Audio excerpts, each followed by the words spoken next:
Anyway, so that's how I got down with Michael Watts and Swisher House was my boy B Sykes, Brandy Sykes. We both worked at James Coney Island, and he gave me the nickname Paul Wall. And he used to, cause I'd always be just freestyling, trying to rap, trying to whatever, and he just. I don't know if he knew somebody named Paul Wall or I don't know why I hated it. And I'd be like, man, stop calling me that.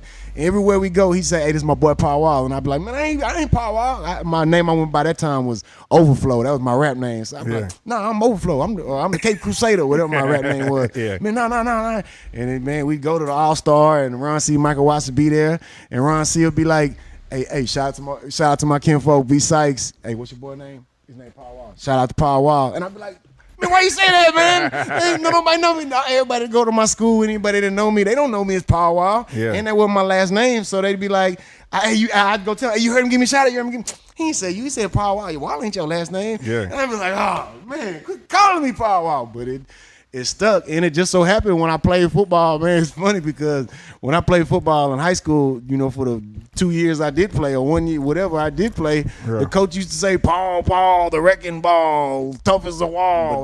That's how me and B Sykes, we was real close. We was boys, so we'd go to all the All-Star game, the All-Star events, at the, the parties and shit, or anywhere there was parties, we'd always roll to, and he'd always introduce me to everybody as Paul Wall. So then little by little, Ron C., he was like, oh, yeah, you go to my mama church. Yeah, whatever. And she knew me because she knew me. And I would be at the church every day, all the time, whatever. I was heavily involved in the church, so I knew her personally. And so she would tell him and his grandma. They would, her and her mother, they would tell Ron C., which is his mom and his grandma. They tell him, hey, man, you need to watch out for Paul, man. Make sure you don't get swallowed up in the game or the rap game or the streets or all of it, because, as a child too, as a youth or adolescent, it's real easy to get, influenced by somebody that could be showing you how to, fuck people over or do people wrong. So I gotta say, man, big shout out OG Ron C. He always would tell me, man, my mama told me I gotta look out for you, man. You better not mess up out here. So if you mess up out here, it's gonna come back on me and she gonna fuss at me. So he used to always get on me just about everything, just to motivate me to be my best self, to not worry about this or that, or especially any negativity. He would always encourage me, you know what I'm saying, or just stay positive. And a lot of it would be, hey, if you mess up, hey, you better not, watch out, because it's going to come back. My mama, she going to be calling me. Don't have my mama calling me, but that's, that's how I got in doing promotions. And I would see people beg to get on tapes and just get shunned and, come at Watts or Ron C. the wrong way and then lose the opportunity or whatever. And there was no opportunity to get on a Screw tape. Yeah. It wasn't there. And then especially by the, Screw died, rest in peace. By the time I'm on Swisher House tapes, he had already passed away, But as a child, as a teenager, all that, at least as far as I knew, it was no possible way that I could go get on a Screw tape. Yeah. That thought, in reality, if you really think about it, if I would have just showed up at Screw door and whatever, from every story I heard, he probably would have been like, man, he annoying.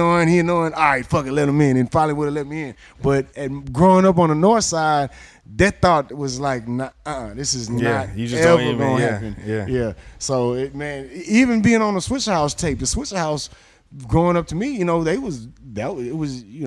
idolized them as well, you know what I'm saying? So to have that opportunity to work for Michael Watts and Ron C. doing street promotions or just doing promotions was my way of trying to get in the door a little bit just to be a part of it, but not only be a part of it, it was how do I always wanted to get on a tape, but it was always like, damn, if I act, you only get one time to act, because I done been there with Watts, especially when I would do parties and I would do promotions.